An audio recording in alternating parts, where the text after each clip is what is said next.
হাঁস খাওয়াটাও তো আসলে অপরাধ হয়ে গেছিল। 2 সপ্তাহ বাংলাদেশের সব টক শোতে হাঁস নিয়ে ডিসকাশন হয়েছে। আমাদের ভাবি কি কোনো পলিটিক্যাল ফ্যামিলির, তাকে রাজনীতিতে আনার ব্যাপারে কোনো আপনার ইচ্ছা আছে কিনা? আমার জায়গা থেকে আমি যদি মনে করি যে বিএনপিকে 2/3 পাইয়ে দেওয়ার ক্ষেত্রে এক ধরনের ইঞ্জিনিয়ারিং হয়েছে। স্পেসিফিকলি 11 দলীয় জোটের স্পেসিফিক লিডারশিপকে হারিয়ে দেওয়া হয়েছে। এটার ক্ষেত্রে আসলে 11 দলীয় জোট বা জোটের কোনো কোনো দল হয়তো সেভাবে সোচ্চারও হয় নাই। অভ্যুত্থানের সময়ে যদি আমাদের কোনো দল থাকতো এবং সেটার যদি জেলা পর্যায়ে অন্তত 10-15 জনেরও একটা কমিটি থাকতো এবং স্ট্রাকচার থাকতো দেশ জুড়ে, তাহলে এনসিপি আজকে বিরোধী দল হইতে পারতো, ইভেন সরকারি দল হইতে পারতো।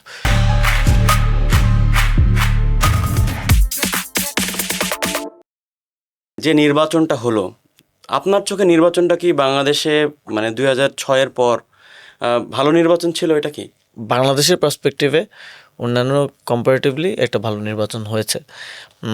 ভোট গণনার ক্ষেত্রে গিয়ে কিছু ক্ষেত্রে এটাকে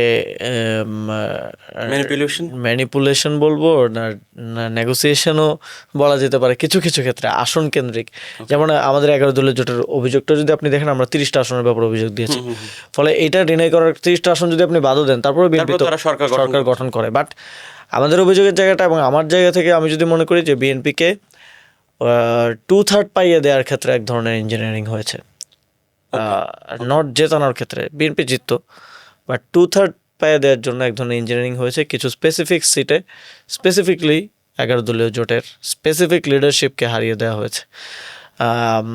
এবং এটার ক্ষেত্রে আসলে 11 দলীয় জোট বা জোটের কোনো কোনো দল হয়তো সেভাবে সোচ্চারও হয় নাই।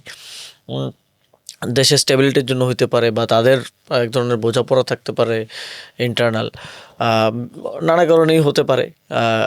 কিন্তু সেটা নিয়ে খুব বড় ধরনের কোনো আন্দোলন আসলে হয়নি। আপনার কি এখন মনে হয় যে মানে নেপালের মতো একটা সরকার গঠন করা সম্ভব ছিল ওই টাইমে 5 আগস্টের পর পর?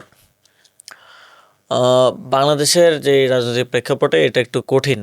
মানে আপনি নেপাল যখন আমরা বলি, আমরা খুব জেনারেলাইজভাবে বলি যে নেপাল অভ্যুত্থান হয়েছে, সরকার গঠন হয়ে গেছে, বাংলাদেশে হইলো না কেন? তো বাংলাদেশের নেপালের যে দল সরকার গঠন করেছে তারা 51 লাখ ভোট পেয়ে মাত্র সরকার গঠন করেছে। মানে তাদের ভোটার সংখ্যা খুবই কম আমাদের তুলনায়। এবং সেখানকার আপনি লিটারেসি রেট যদি দেখেন, সেখানকার পলিটিক্যাল যেই ডাইমেনশনস যদি আপনি দেখেন, এবং সেখানে যে দলটা সরকার গঠন করেছে তারা কিন্তু অভ্যুত্থানের পরে এসে দল গঠন করে নাই, তারা 2022 সালে দল গঠন করেছে।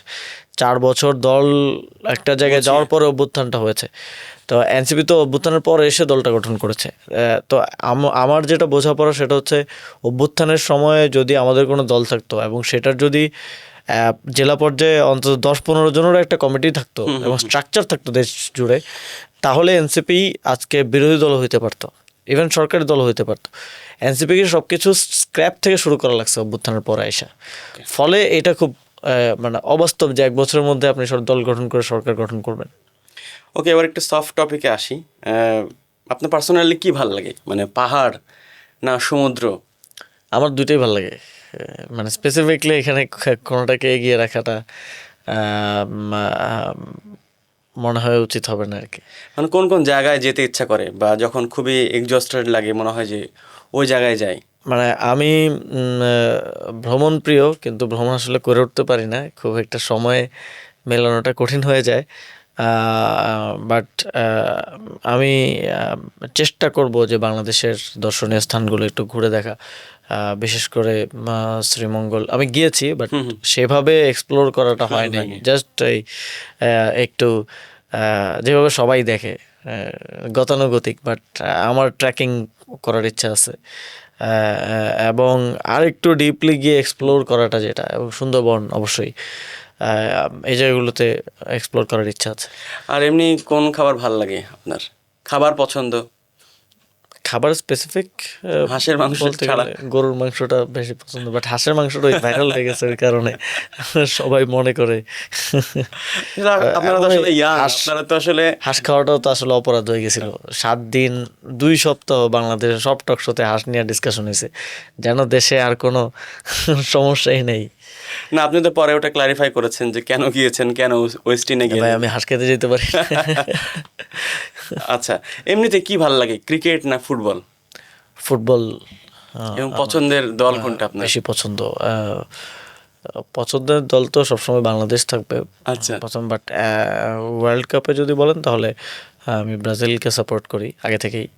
আচ্ছা, এই জন্য আর্জেন্টিনা খেলা দেখার জন্য এত বেশি উদ্গ্রীব ছিলেন যে হারাই কিনা?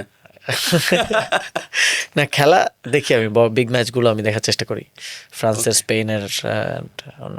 ওকে, একটু পার্সোনাল লাইফ নিয়ে যদি একটু প্রশ্ন করি, যেহেতু বিয়ে করেছেন, আমাদের ভাবি কি কোনো পলিটিক্যাল ফ্যামিলির? না, একেবারে সাধারণ পরিবার। এবং তাকে রাজনীতিতে আনার ব্যাপারে কোনো আপনার ইচ্ছা আছে কিনা? না, তারও আগ্রহ নেই, আমারও ইচ্ছা নেই।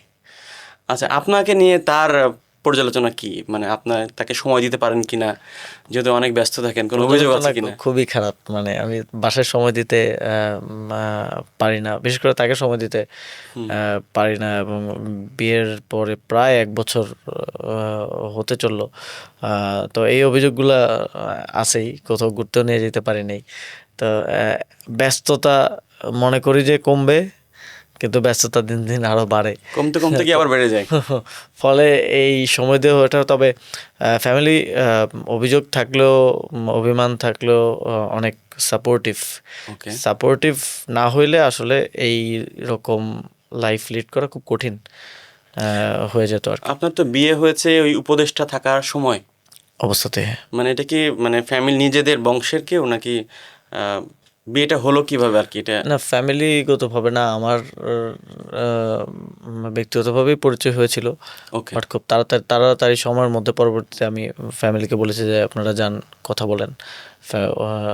আমার ওয়াইফের ফ্যামিলির সাথে কথা বলে তারা সব কিছু ফিক্স করে খুব দ্রুত সময়ের মধ্যে, তখন খুব ছোট পরিসরে আসলে। ওকে, কিন্তু আপনাকে নিয়ে কোনো টেনশন আছে কিনা, যেহেতু রাজনীতিতে আছেন, রিস্কের মধ্যে থাকেন অনেক সময়, এগুলো নিয়ে এটা আলাপ তো হয় কিনা? থাকেই, এবং আর একটু বেশি থাকে, কারণ আমার ফ্যামিলির, আমি যেটা বললাম যে পলিটিক্যাল কোনো ব্যাকগ্রাউন্ড নাই।